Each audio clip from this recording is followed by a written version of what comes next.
All right, hello. Excuse me, and welcome to lecture today. We will be most likely closing out chapter 6. Um, but we'll see. We'll see how things go. Sorry, I'm just getting my notes set up. All right.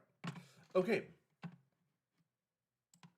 So we ended last lecture with a problem where we were given the pressure, temperature, and volume of hydrogen gas produced, and we were asked what the mass was of sodium hydride that produced hydrogen gas. We balanced the chemical equation, which this one was pretty balanced, so it was kind of nice. And now we have to, and we kind of laid out the strategy that we were going to use the ideal gas law to find the moles of hydrogen gas, and then we would use, once we had the moles, use the stoichiometry of this balanced chemical equation to find the grams of sodium hydride. So we have a little bit of algebra to do before we can use this balanced chemical equation, because we know that PV is equal to nRT. This is the ideal gas law. But we need to solve this equation algebraically for moles so that we can move to the next step. So we get a new expression when we divide both sides by the ideal gas constant R and temperature, that the moles of hydrogen gas are equal to its pressure times its volume times R times T over R times T. And pressure, is 0.97 atmospheres. Volume is 4.80 liters. R is always the same. It's 0.08206 liter atmospheres per mole Kelvin. And our temperature here is 25 degrees Celsius. However, we always convert from Celsius to Kelvin so that we can cancel our units. Hang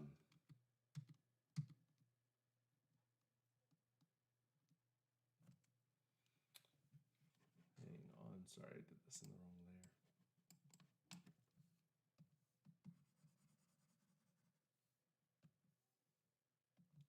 There we go. Temperature is 25 degrees Celsius.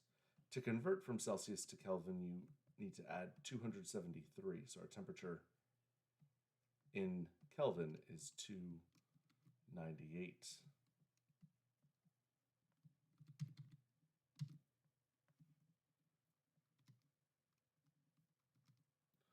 All right, so 298 Kelvin. And now you can see that our temperature units cancel. Moles do not cancel. What am I saying? Liters do, though. And atmospheres cancel atmospheres. So we're ready to crunch our numbers. We have 0.97 times 4.80 divided by 0.08206 divided by 298.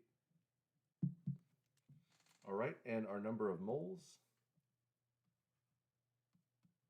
N is equal to 0.1903992. Based on the numbers we were given, we need to round to two significant digits. 0 rounds down. And so we have 0.19 moles of hydrogen gas. Now, we're not done with this problem because we're not after moles of hydrogen, we're after grams of sodium hydride. So we need to take this quantity of moles and use it in the next step. So we have 0.19 moles of H2. First, we need to convert from moles of H2 to moles of sodium hydride. And here we use our balanced chemical equation, which tells us that we're dealing with a 1-to-1 mole ratio. In the second step,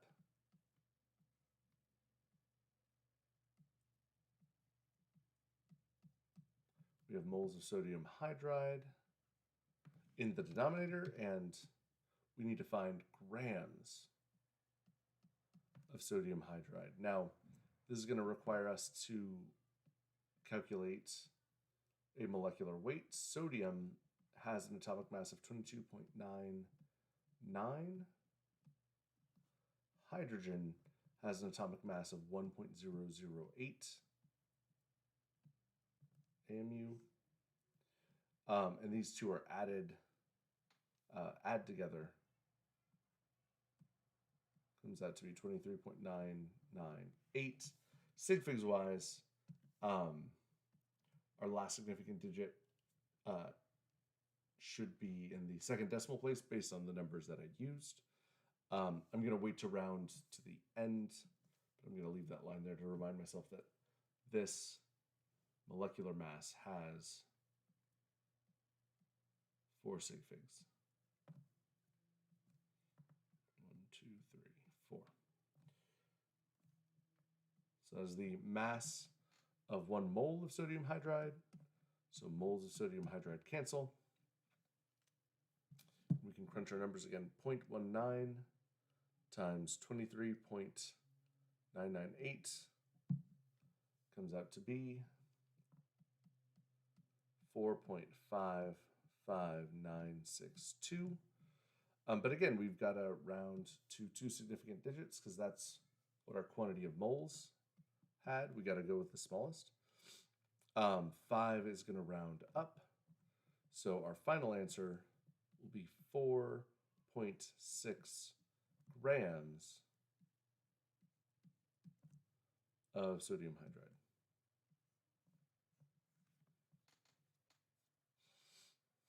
Alrighty. And that is the mass of sodium hydride that would have to react to produce 4.80 liters of hydrogen gas at this temperature and pressure. All right. Now, there's one last gas law that we're going to discuss in this chapter, and that is Dalton's law of partial pressures.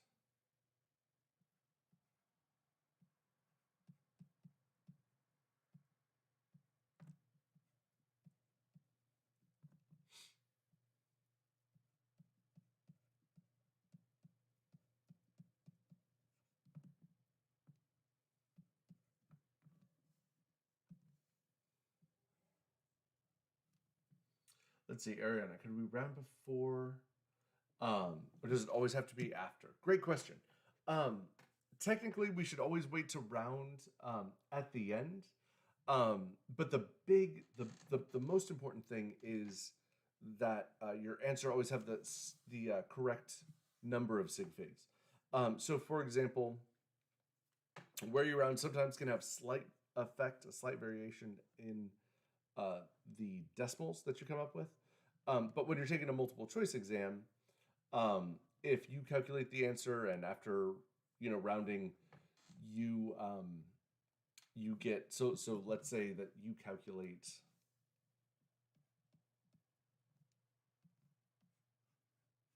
that an answer should be 19.18, and the choices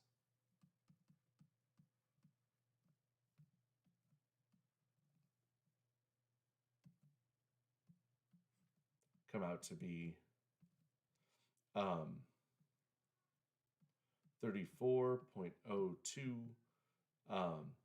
19.17, 19.298, or sorry, 17.298.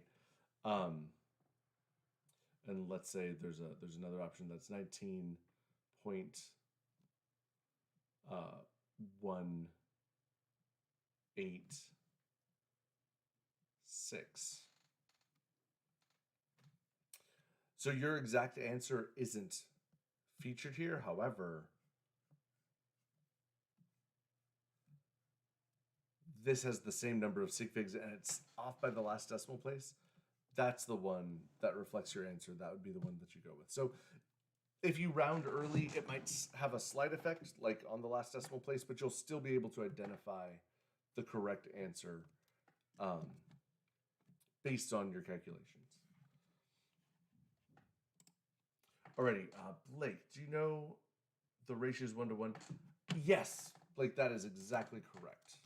Whoops.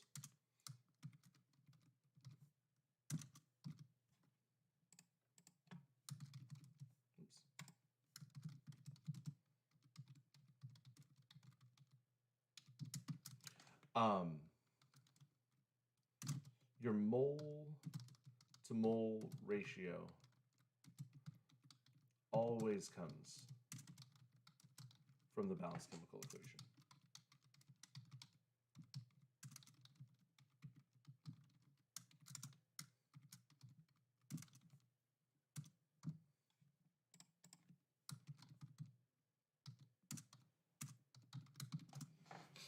Alrighty. Okay, so we have one last gas law to learn, and that is Dalton's law of partial pressures.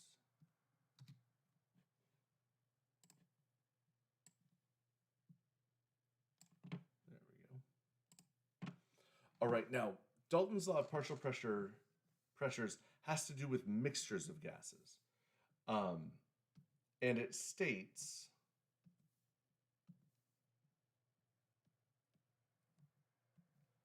that the total pressure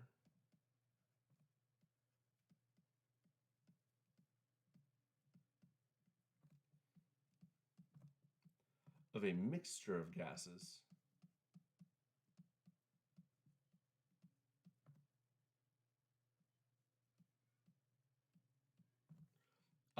is equal to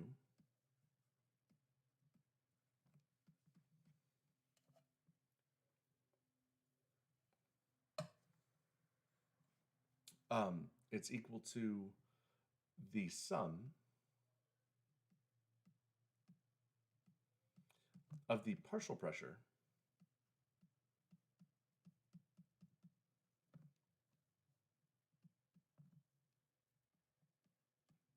of each gas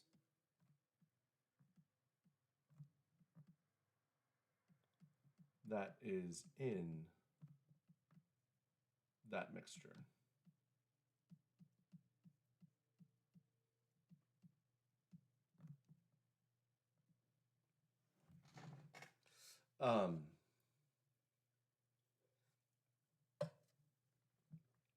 And the way this is expressed mathematically is like so: the total pressure of a mixture of gases is equal to the pressure of the first gas that's part of the mixture, plus the pressure of the second gas that's part of the mixture, plus the pressure of the nth gas, that last gas in the mixture, however many things are in the mixture. All right, and excuse me, Dalton's law of partial pressures, heavily featured in lab activity 10. Excuse me, I've got the hiccups all of a sudden. Yeah, it's featured in lab activity 10. It's up there in the, in the pre-lab. You'll run into it. You'll also need it to solve the following problem. So let's take a look at this next example. All right, so ammonia gas, and I'm going to give us the balanced chemical equation here because I know you know how to balance the situation. We've done it before in class. Ammonia decomposes into nitrogen gas and hydrogen gas. All right, and this is the balanced chemical equation for that decomposition. 15 liters of ammonia gas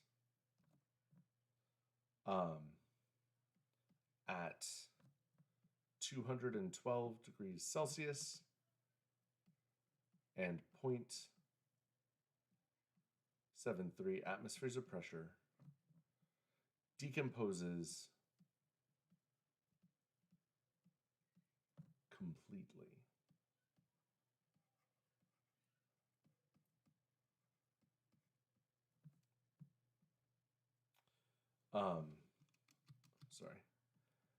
Inside a sealed metal cylinder.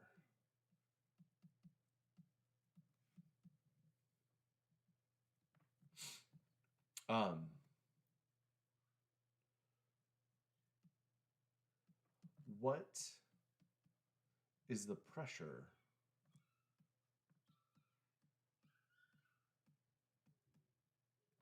inside the cylinder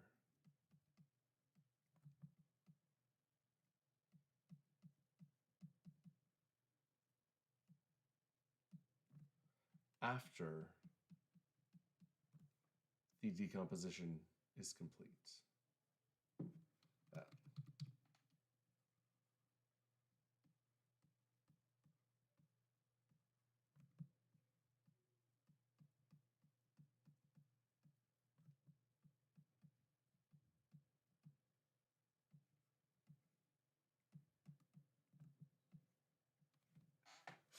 All right, now here, this is a Dalton's law of partial pressures problem. Because you'll notice whenever we're solving any kind of problem, right? First question is, what are we trying to find? Well, we're trying to find the pressure after the pressure in the cylinder after the decomposition is complete. And that is the pressure of a mixture of gases, right? That total pressure will be equal to the pressure of ammonia, that's what's decomposing. The pressure of nitrogen gas plus the pressure of hydrogen gas. So to find our total pressure, we need the individual pressures for nitrogen and hydrogen. Now, what are we given?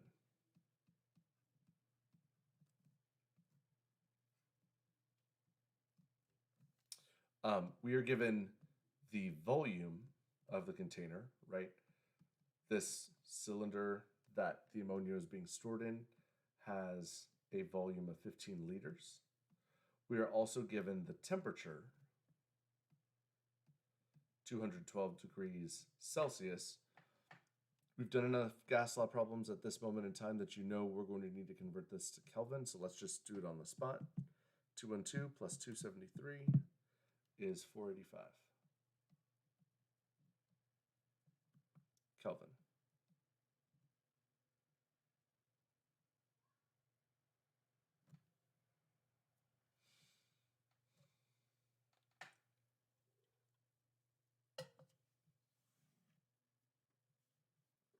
All right. Now, what's the missing piece? Well, we need to find the pressure of nitrogen.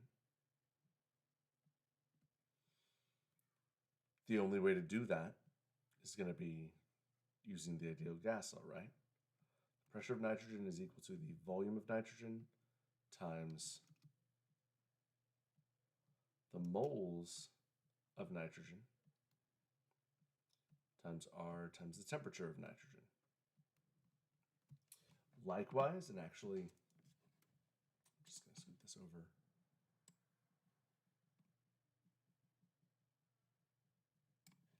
Just a little bit.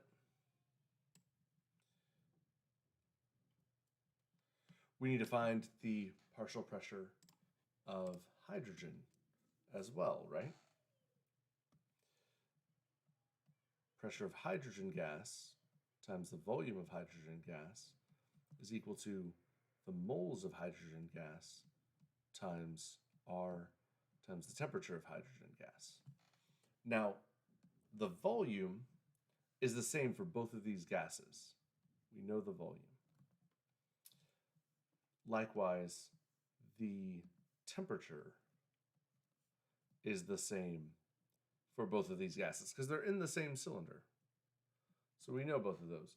We also know R, right? R is a constant. It's the same no matter what.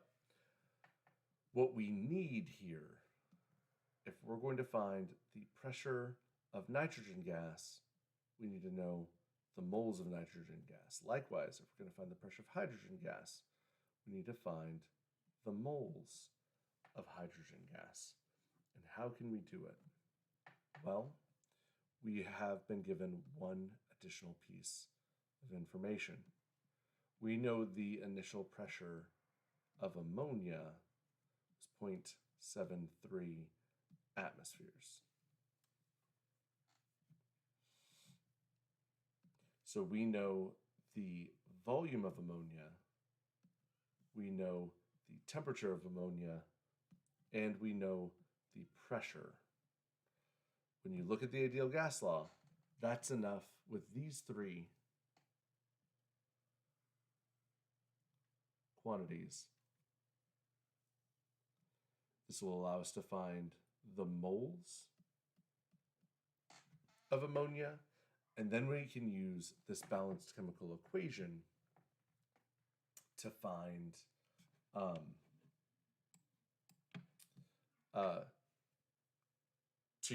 to convert the moles of ammonia to moles of nitrogen and to convert the moles of ammonia to moles of hydrogen. So we need to use the ideal gas law to find our moles of ammonia, then use our balanced chemical equation to take those moles of ammonia and find subsequently nitrogen and hydrogen. So let's go ahead and get to work. So first off, let's find moles of ammonia. And actually, I'm going to move this into a new slide.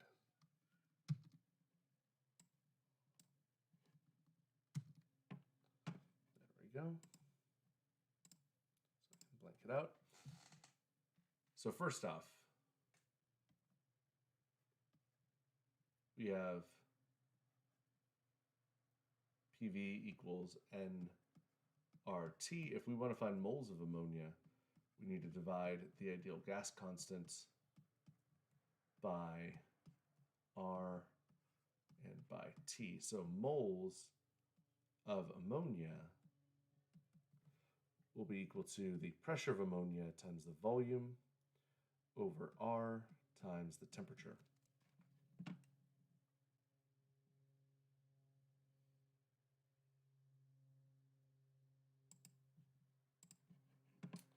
All right.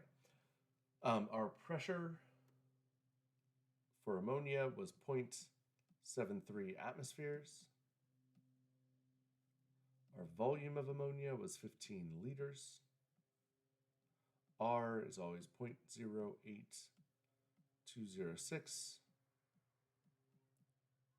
liter atmospheres per mole Kelvin.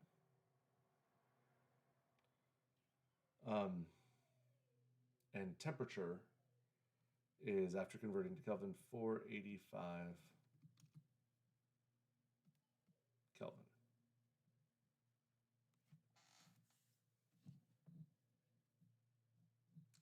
.73 times 15 divided by 0.08206 divided by 485. So this gives us our moles of ammonia will be 0.28 after we round, because we can only keep 2 sig figs.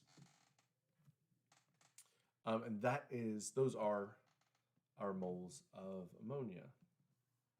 Now, we need to use our moles of ammonia to find, and actually, hang on, I should actually wait to round till the end, because this is not our answer. So it's 0.2751318.5 moles of NH3. It only has 2 significant digits though, so I'll put those 2 lines there. So we can take our moles of ammonia, 2 sig figs,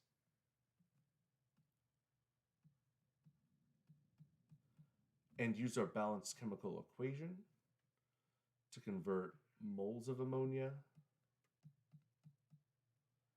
to moles of nitrogen. And we can also take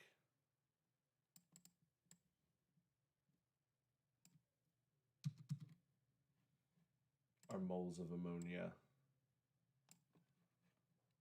Wow, copy paste just saved me so much time.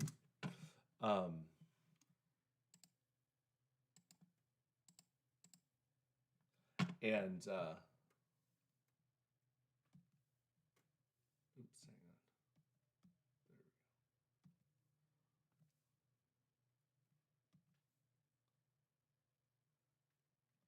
And use it to convert from moles of ammonia to moles of hydrogen. Now, the ratio from ammonia to hydrogen is a 2 to 3 mole ratio, and the ratio from ammonia to nitrogen is a 2 to 1. In either case, moles of ammonia cancel. And this leaves us with, let's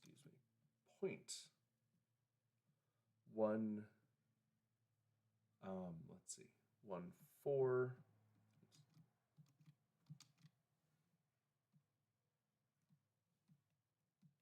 moles of nitrogen and 0.41 moles of hydrogen. All right.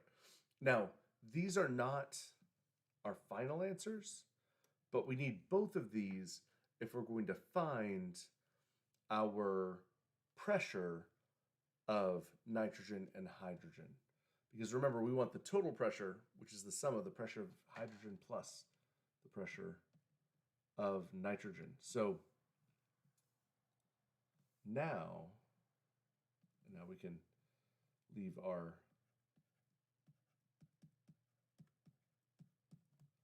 balanced chemical equation behind. Now we can solve for the pressure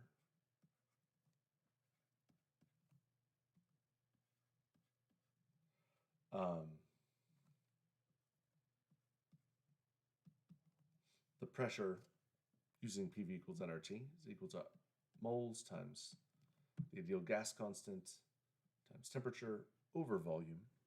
And we can use this for both nitrogen and hydrogen. So the partial pressure for hydrogen is going to equal the moles of hydrogen, which is 0.41 moles times R, 0.08206 liter atmospheres per mole Kelvin times temperature 485 K over the volume, which is 15 liters.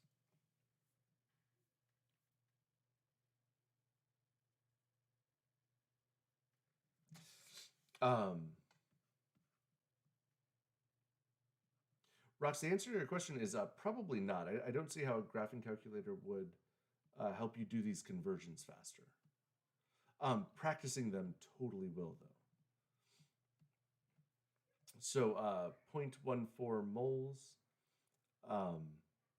times 0.08206 liter atmospheres per mole Kelvin times the temperature of 485. Once I'm done with this problem, I'll say something about the time of the exams as well, but let me finish working this one first. Over 15 liters. One of the things you'll notice now is for both of these expressions, moles cancel.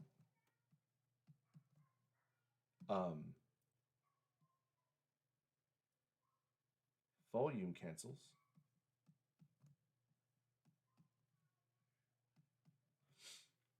And temperature cancels, leaving us with pressure, which is good because that's what we're solving for. So our pressure of hydrogen will be 0.41 times 0.08206 times 485 divided by 15. So that'll be, let's see, 2 sig figs. 1.08784. It keeps going, but we don't have to because we just got around to 2 sig figs. And then let's punch in, find our value for the partial pressure of nitrogen, 0.14 times 0.08206 times 485 divided by 15. Still limited to 2 sig figs. This is equal to 0.37145. Both of these are in atmospheres. We can have 2 sig figs here. All right, so at long last, we have the partial pressure of hydrogen is 1.01 atmospheres. The partial pressure of nitrogen is,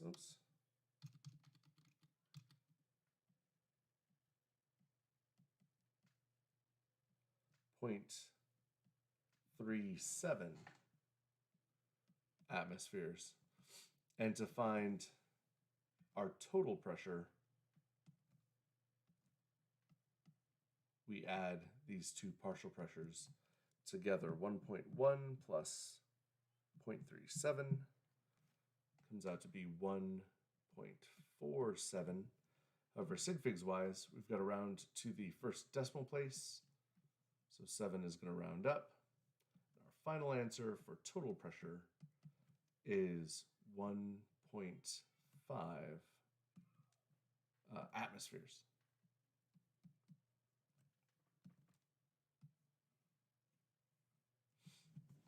All right.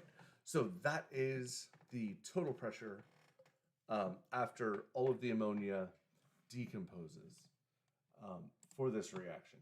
Okay, so one comment I want to make about the time of the exam. Um, so each exam has a slightly different amount of time allocated to it, and that's because um, um, I actually measure myself how much time an exam should have by taking it. So I take the test myself, and I do every problem, write out every step, and I'm not like trying to like blitz through it as fast as I can. I'm like leisurely just like writing it out, doing every step, punching it into the calculator. Um, because what I'm then I measure how long it takes me to complete the exam, and then I take that time and I double it, and I give you that much time to take the exam. And the reason why I do this, I'm not like saying this to like brag, like, oh, I could take the exam in half the amount of time. That's not what I'm doing. What I'm doing when I time myself, when I physically write out every step and punch every calculation into my calculator, is I'm measuring the amount of time it takes to physically write the exam out if you're doing every problem meticulously step by step. And the reason why I double it is because your total exam time, half of the amount of that time is to physically write everything out. The other half is for you to problem solve. Because the thing is, I wrote all these problems. I know how they work. So when I look at a problem, I don't have to think, okay, what do I need to do to solve this? Because I look and I know what I need to do to solve it. So the amount of time that you get to take the exam, half of that time is the amount of time it takes to physically write stuff and enter stuff and calculate stuff. The other half of that time is there for you to problem solve and figure it out. So if an exam had more intense problems that took more steps to write everything out, you're gonna have more time for that because I physically measure how much time it takes to write everything, to do every step. So anyways, that's the comment I wanted to make on the time allocated in each exam.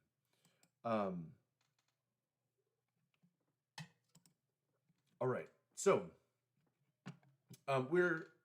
that concludes our formal discussion of gas laws, though we're still going to be talking about the gas phase, but now, once again, kind of as we're going to close this chapter the way we started it, we're going to be talking about the gas phase in the context of other phases of matter. And we're going to take a minute, to talk about phase changes.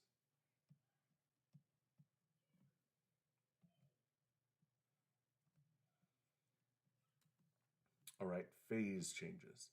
Now, a phase change is we're all aware of phase changes. So, for example, it's when a substance goes from one phase of matter to another. So, for example, a solid. Oh, hang on. A solid can become a liquid. And when it does,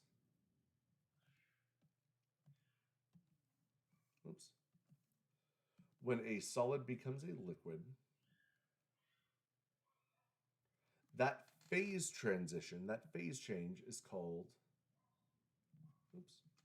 melting.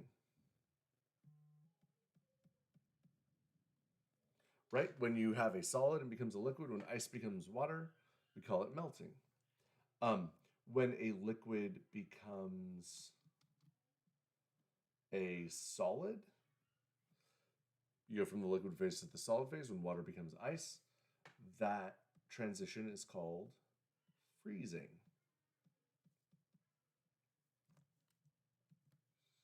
All right. It's not the only phase change around. A liquid can become a gas, for example. When a liquid becomes a gas, that phase change is called boiling.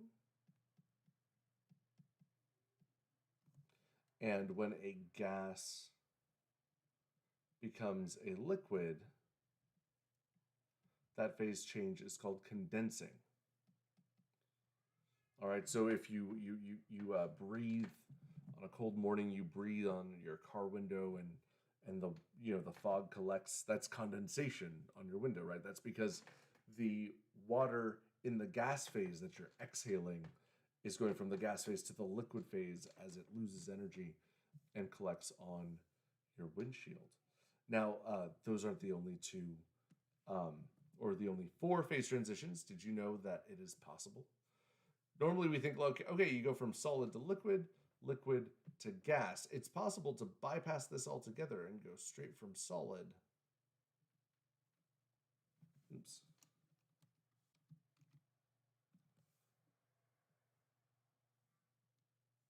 Straight from the solid phase to the gas phase. This transition is sublimation. When you go straight from the solid phase to the gas phase. And should you go straight from the gas phase all the way down to the solid phase, this phase transition is known as deposition. Now, an example of you might be going like, I've never seen or heard of any of that. But if you've had any experience with dry ice, then you've witnessed firsthand sublimation. Dry ice is actually solid carbon dioxide. It is carbon dioxide, but you're like, wait, carbon dioxide's a gas. It is a gas at room temperature and atmospheric pressure.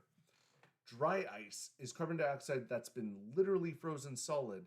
And when you take dry ice and expose it to normal atmospheric conditions, there's that like fog stuff that comes off of it, That fog is carbon dioxide. It's carbon dioxide leaving the solid phase going directly to the gas phase. Now, deposition's a little harder to come up with a real world example of. It definitely exists, but it's more common. It's a fairly common it's a fairly common technique used for engineering. So it's super common to take a material, vaporize it, and then do a deposition onto a surface. It's how a lot of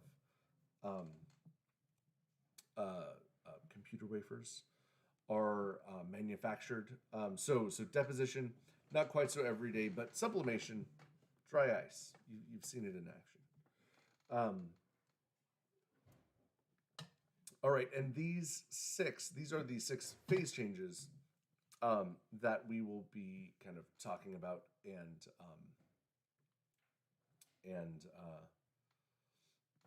kind of digging into as we close out this chapter. Now, something to keep in mind as you're looking at all of these phase changes. And here, let's open up a new slide. And that is the boiling point, which is the temperature at which boiling occurs. The boiling point is actually equal to the condensing point.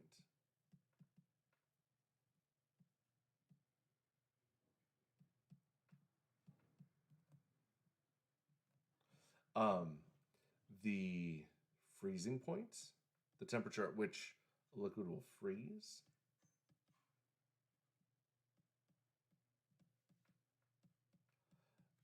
That happens at the same place, the same temperature that the melting point occurs.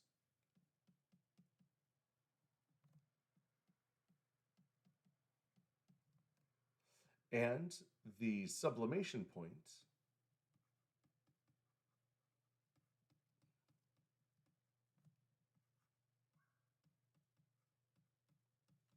is equal to the deposition point.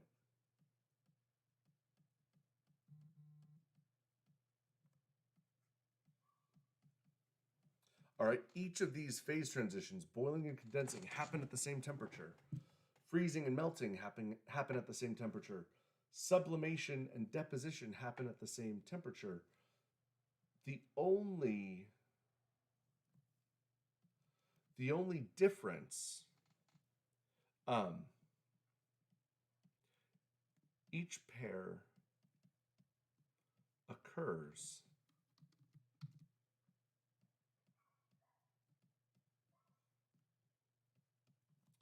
at the same temperature.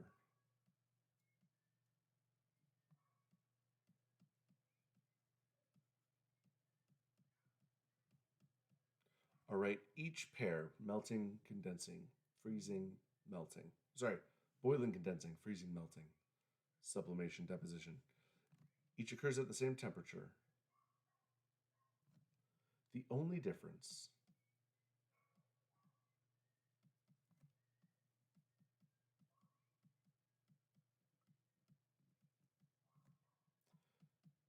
is whether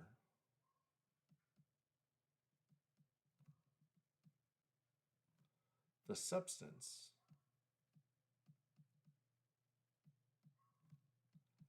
is gaining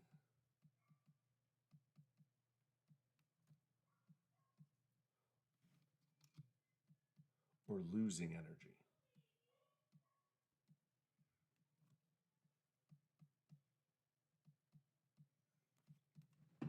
All right, that is the only point of difference, is whether the substance is gaining energy or losing energy. And the way you figure that out is remembering which phase is higher in energy or lower in energy. So the solid, so from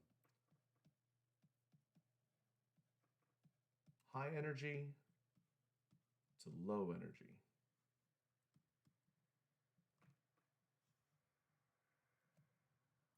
Right? The highest phase of matter is the gas phase.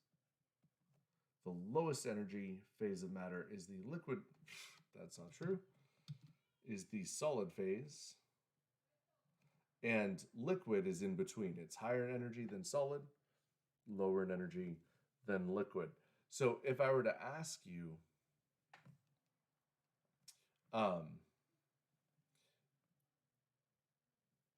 if I were to ask you,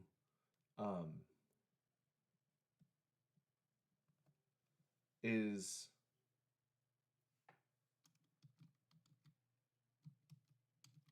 I should say, does this transition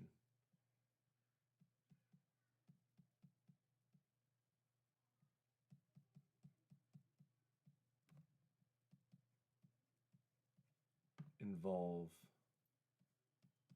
energy gain or loss?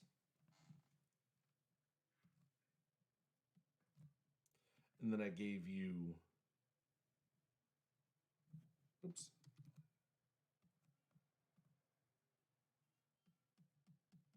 melting. All right, I'm asking you, is energy being gained or lost in the process of melting? Well, melting is starting at the solid phase, going to the liquid phase. All right, so if we start at the solid phase and then we transition to the liquid phase, we have gained energy, right? Oops. I thought I had.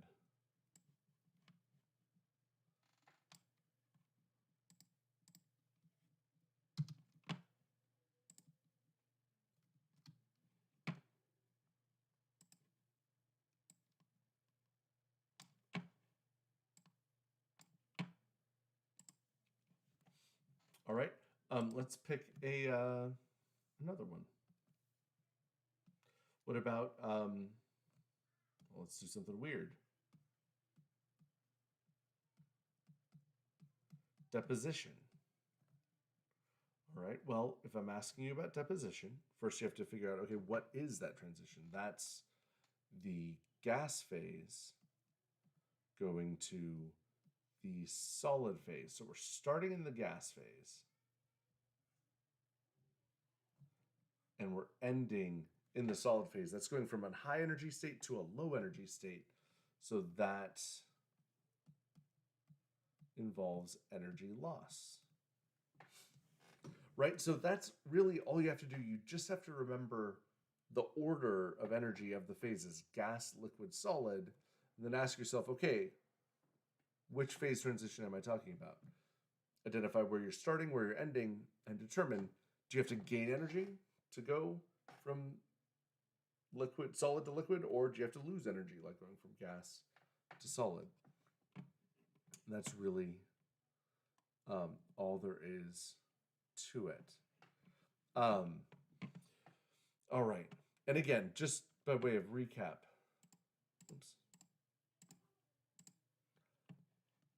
boiling and condensing, freezing and melting, sublimation and deposition, these are all the same transitions. What determines the name is the direction you're going, right? Sublimation, for example, is going from a solid to a gas. But if you're going from a gas to a solid, it's deposition. Same with melting and freezing. It's melting if it's ice turning to water. It's freezing if it's water turning to ice, but they occur at the same temperature. All right.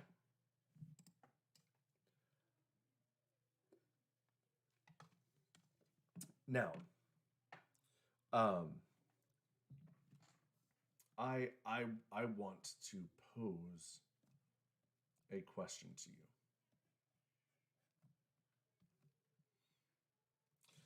So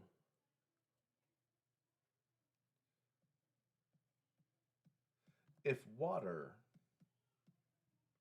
boils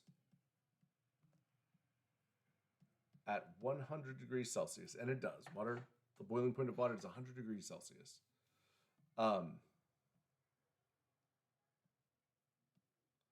Why will a cup of water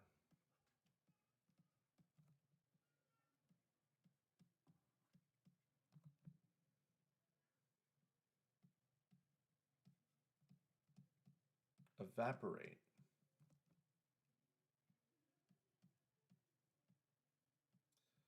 at 25 degrees Celsius? The boiling point of water is 100 degrees Celsius, but if you left a cup of water out 25 degrees C, because I realize we're, in America we use Fahrenheit. 25 degrees Celsius is like room temperature. So if you leave a cup of water out at room temperature, eventually it's all going to evaporate, right? Even if the room never gets close to the boiling point of water. Why is that the case?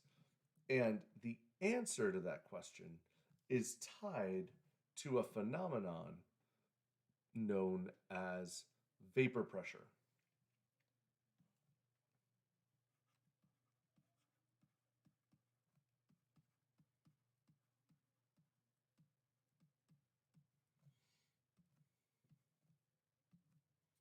Which is abbreviated VP.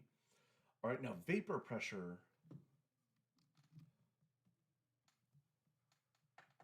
occurs over the surface of every single liquid in existence. So if you have a liquid,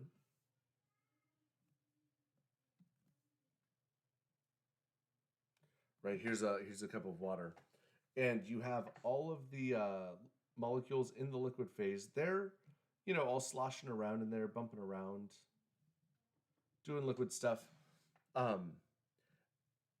Usually, so they're constantly moving around. Usually, what happens when a liquid hits the surface of that liquid, a particle will bounce off and stay in the liquid solution. But every once in a while, a particle in the liquid solution hits the surface and breaks free to join the gas phase. All right? And it doesn't happen a lot, it doesn't happen rapidly, but it does slowly happen. And so above the surface of any liquid, there's a vapor, which is the gas phase of that substance. So there's water vapor over the surface of every cup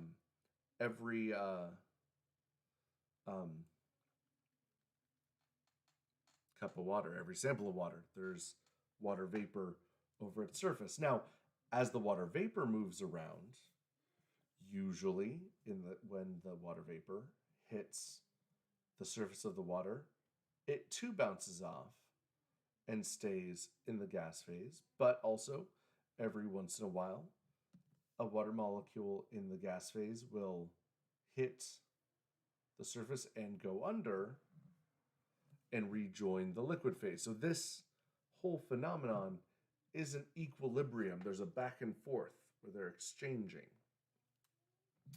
Now, the reason why water will evaporate at room temperature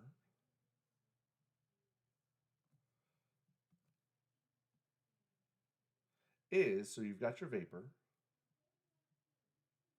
over the surface, and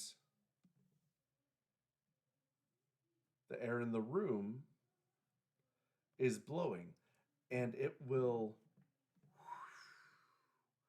as people move through the room, as a breeze moves through the room, push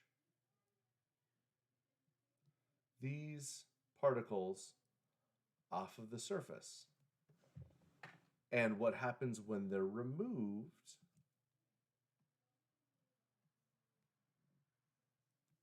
is that they're slowly replaced. And as more and more particles leave the liquid phase to join the gas phase, they're then, once again, swept away by the breeze, by the motion of the air around them.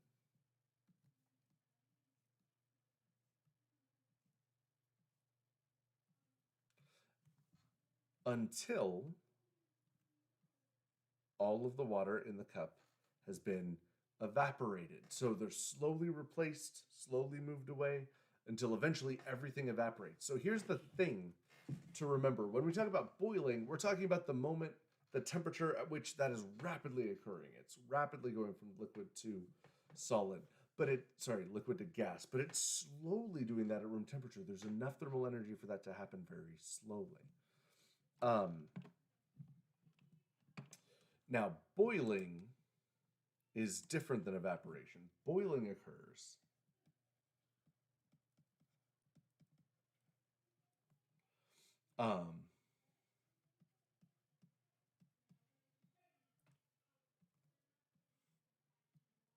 so boiling occurs when the vapor pressure is equal to the atmospheric pressure. When the pressure of the gas in the atmosphere pushing down on the liquid equals how fast the particles are leaving the liquid phase to join the gas phase, that's when boiling occurs. All right? So that means, now atmospheric pressure is pretty constant, but it can vary. And that means lower atmospheric pressure means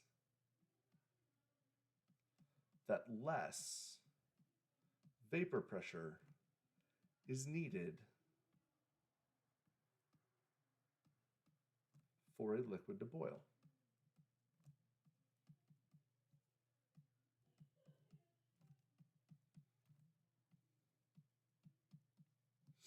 In other words, when you have lower atmospheric pressure, the boiling point decreases. It boils, the liquid boils at a lower pressure. And like I said, atmospheric pressure is pretty constant, but it does change when you have changes in elevation. All right, so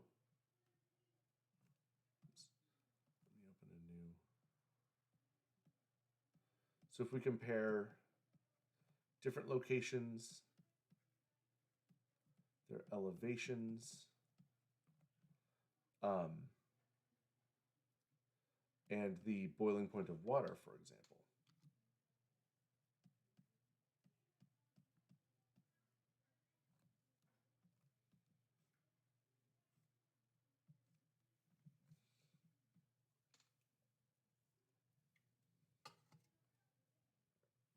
So for example, San Francisco, which is at sea level,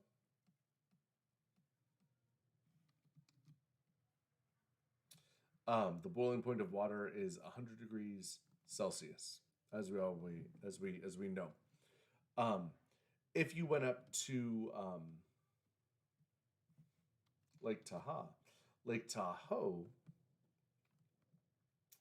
which has an elevation of 6,200 feet,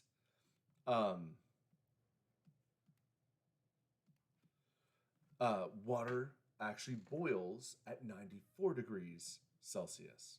All right. And if we take this to the extreme, if we go all the way up to Mount Everest, which has an elevation of 29,000 feet,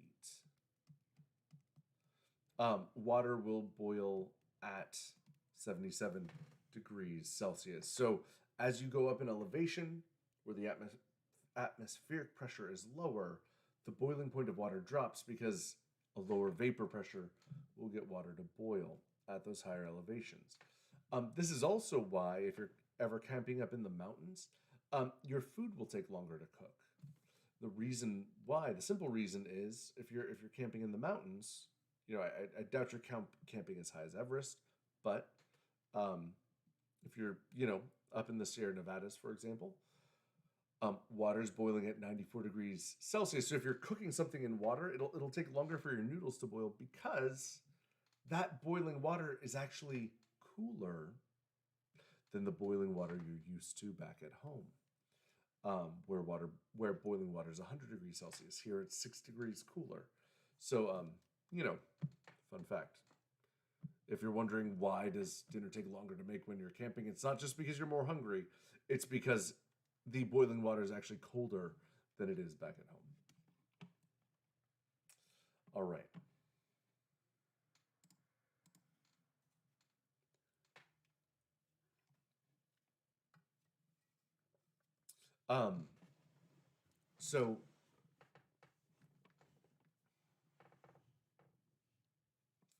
So we've talked, we touched on this earlier.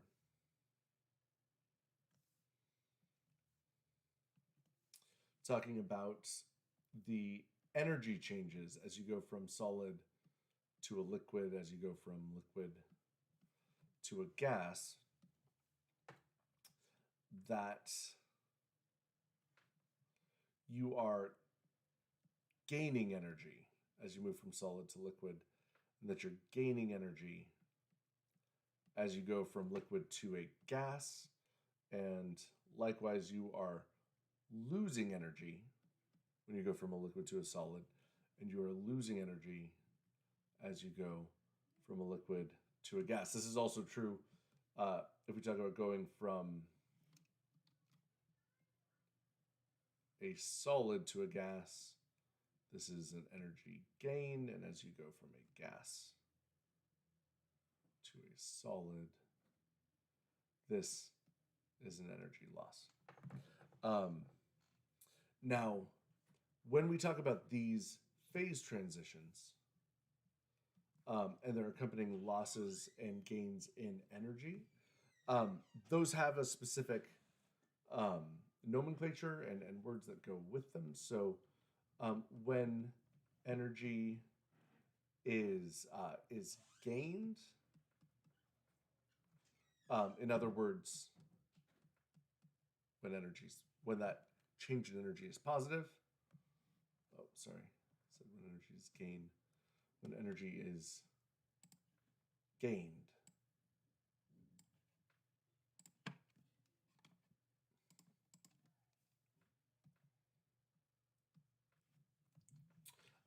We say that the process is endothermic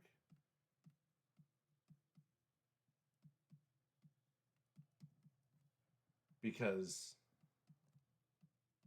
energy is absorbed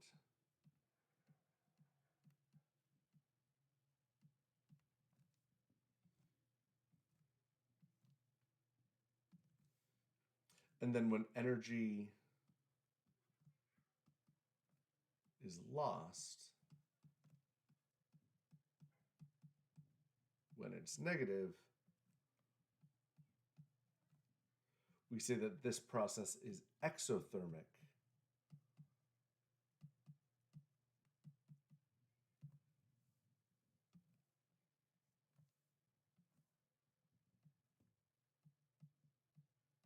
because energy is released.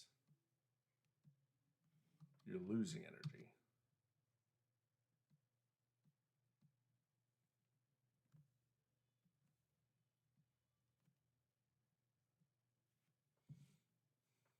All right. So that's just giving some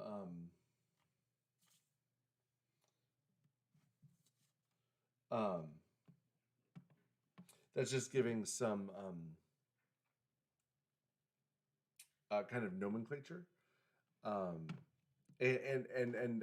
the terms that we're going to use as we begin this last phase of the discussion.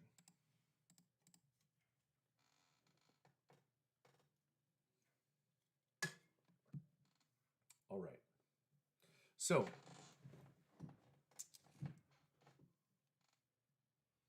I want you to consider the following example.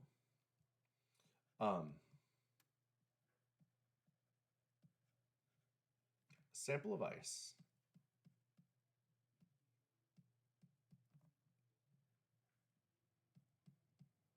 negative 10 degrees Celsius is heated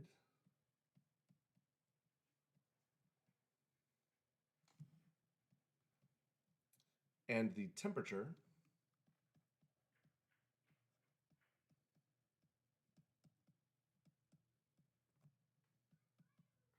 is plotted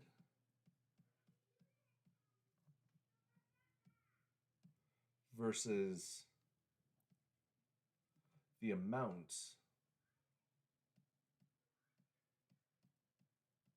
of heat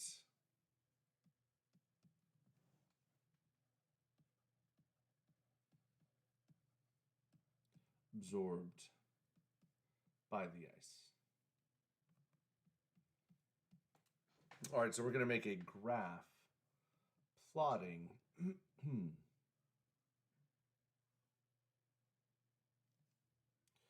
the temperature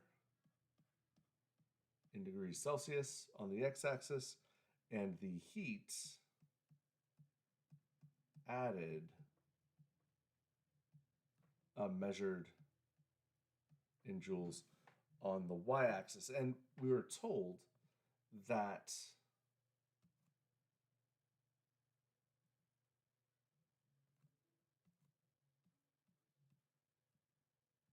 our ice is initially at negative 10 degrees Celsius. Now, what's going to happen as you plot the temperature, how the temperature changes as you add heat, something weird is going to happen. So it increases to a point, and then it flatlines for a little bit. Then, after flatlining, it increases for a bit more until it's another flat line. And then after an even longer while, it increases again and then just keeps on going. All right. Now, this graph, the main features of it are not unexpected. We expect the temperature to rise as you add more heat to a sample of matter. But what's weird is why in the world does it flatline? Why is this here? And why is this here? What's up with these two flat lines? Well, if you look at what temperatures those flat lines occur at, this first one down here occurs at 0 degrees Celsius. The second one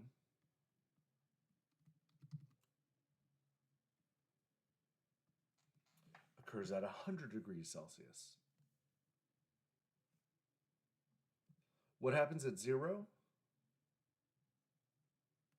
Ice melts.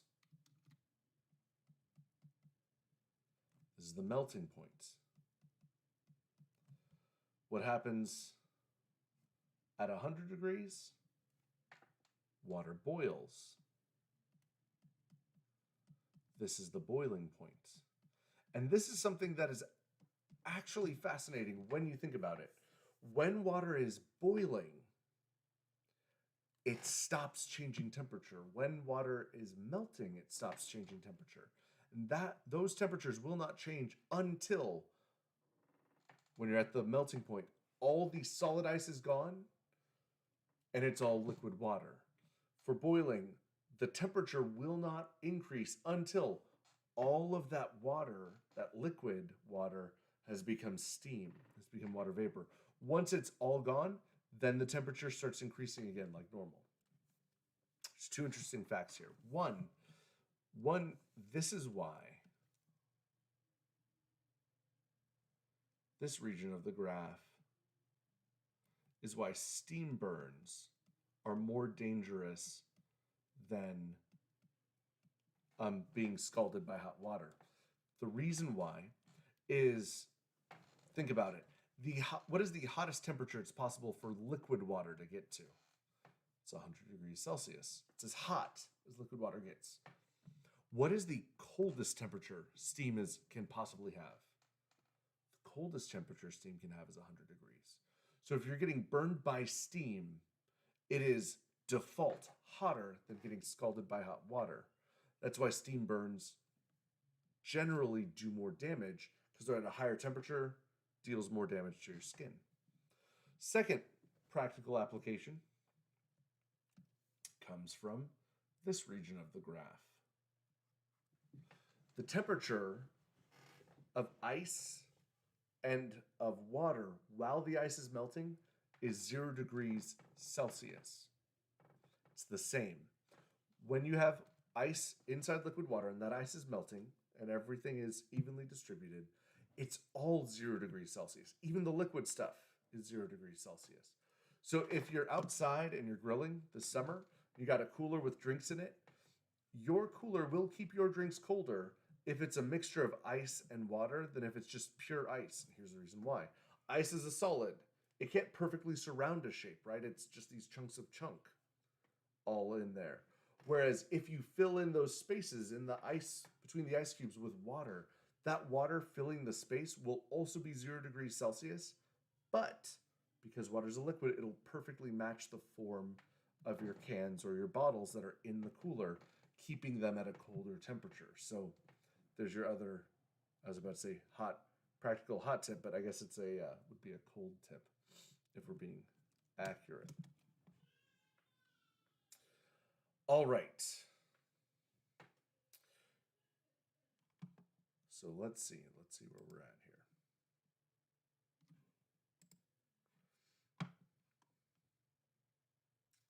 Now, let's talk for a little bit about heat.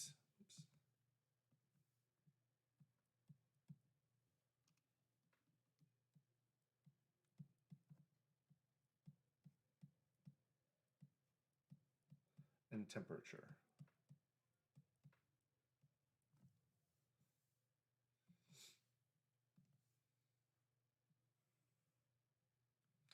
Heat and temperature.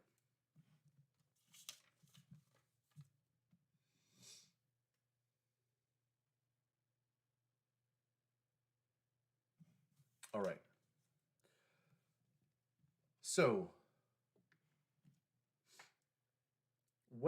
when a object, a substance, absorbs heat, you gain an energy. What happens to the temperature? Temperature rises as well, right? When the energy of a substance increases, the heat of a substance also increases, right? We could say that increased temperature means that there is an increase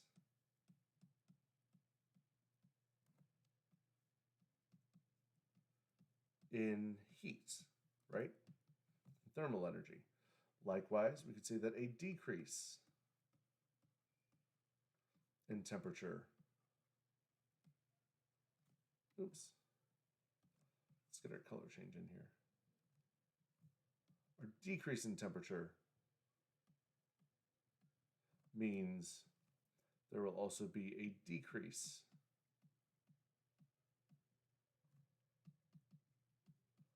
in heat. All right? That's true, but this has to be said. Mathematically,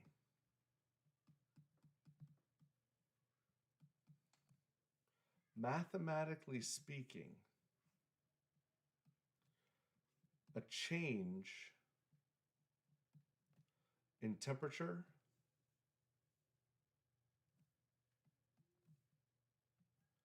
does not equal a change in heat. And the reason for this, the reason why mathematically change in temperature doesn't equal change in heat, is because that temperature is measured in degrees Celsius. Heat is measured in something called joules or calories.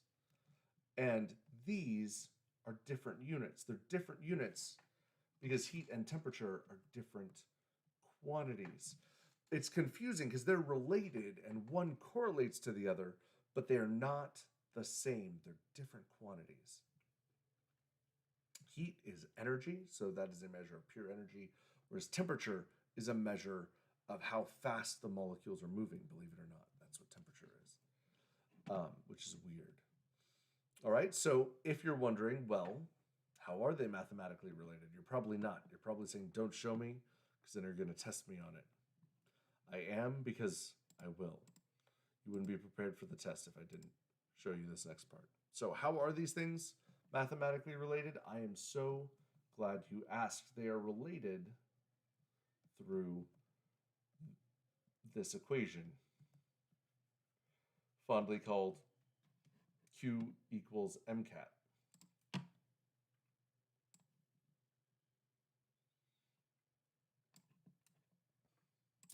Q equals MCAT. Okay, what are the things, what are all the pieces to this equation?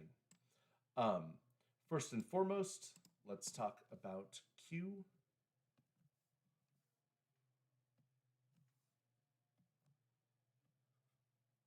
Q is the heat absorbed or lost. All right, so Q is the heat absorbed or lost.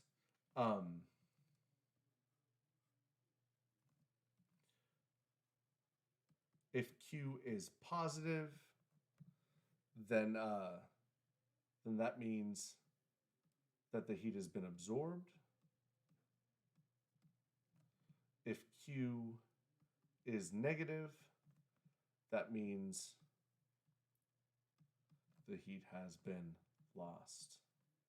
So the sign of Q tells you whether or not you're endothermic or exothermic, right? So absorbed is endothermic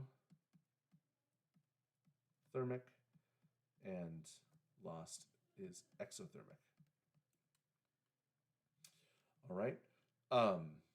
M is fairly straightforward. M is the mass.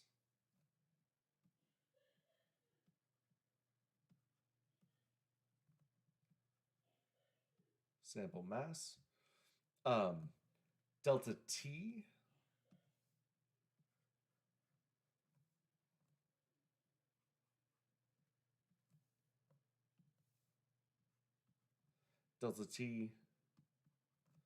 is the change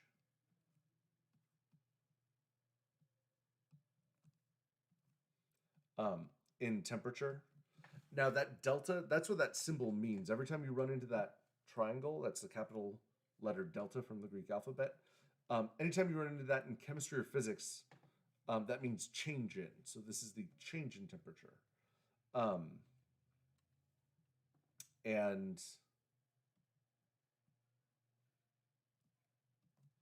the change in temperature is equal to the final minus the initial. All right, so T2 is final temperature, T1 is initial temperature. All right. Last but not least, we need to talk about what is this C. Right, we know mass, we know Q is heat, M is mass, delta T is change in temperature. What is C? And C is called the specific heat capacity.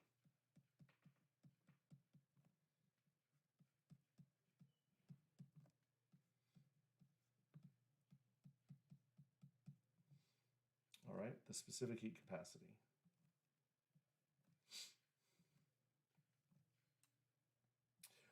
Which is defined as,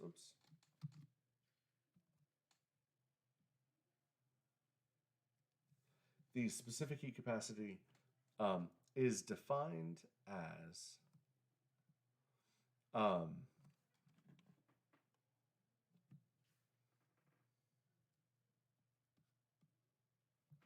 the amount of energy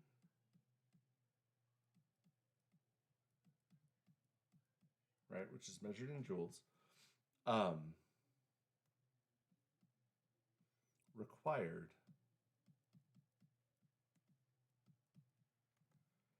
to heat 1 gram of a substance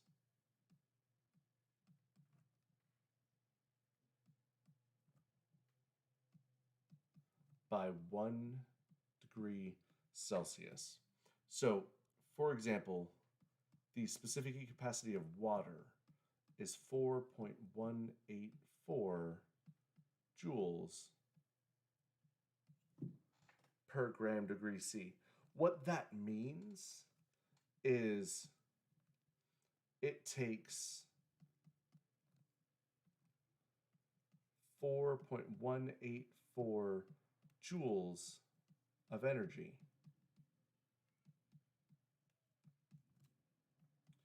to increase 1 gram of water by 1 degree Celsius. All right, that's what the specific heat capacity means. And you'll notice the role that it serves in this equation is to kind of even things out. So Q is measured in joules. Q is equal to M times C times delta T. Mass has units of grams. Change in temperature is measured in degrees Celsius. C has units of joules over grams times degrees C. So grams cancel, degrees C cancel, and joules are equal to joules. So that's kind of the practical function that specific heat capacity serves in this equation. Now we're out of time. I've actually gone over by a few minutes. We will pick up on Tuesday with a few examples, and then we'll dive into the next chapter. I'm gonna run. I'll be back at 6:45 with lab tonight is open office hours, so drop by, hit me up with questions. I'll be hanging out. Later, dudes.